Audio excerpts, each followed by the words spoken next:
and welcome back to Thirsty Thursday, where we comb through the hundreds of tweets from America's fiercest keyboard warrior, Congressman Derrick Van Orden. This week contained everything from ANTIFA conspiracies to bad AI. So, grab a glass and join us for Thirsty Thursday. Van Orden's daddy of the week is none other than himself. New polling this week showed just 38% favorability for Derrick Van Orden, and 53% view him unfavorably. For comparison, Trump polled at 46% in the same survey.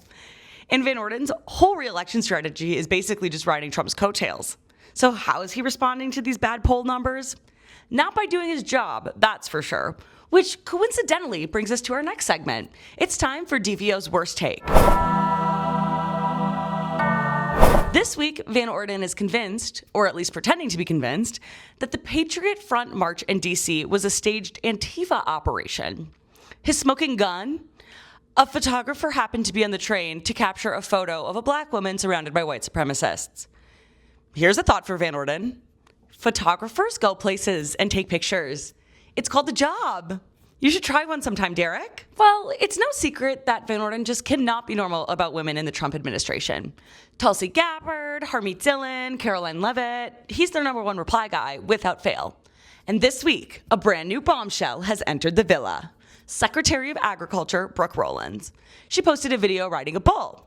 Van Orden's reply? She's a dynamo. Yeah, this is sad divorce guy energy in his parents' basement, not married sitting member of Congress energy. At this point, we're basically begging for a staffer to intervene. And finally, this week, a member of the military spoke out against the Trump administration. Van Orden couldn't resist weighing in, criticizing the soldier for speaking his mind.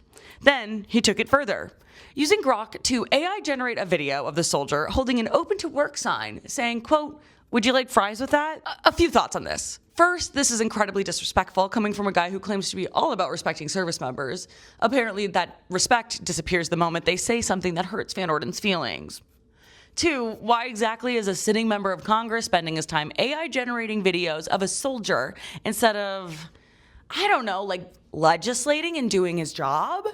And three, and perhaps the most offensive part of all of this, the video just isn't funny. Well, that's all the crazy we can touch on this week. Thanks for watching, and don't forget to tune in next week to see what bizarre things Derrick Van Orden tweets next.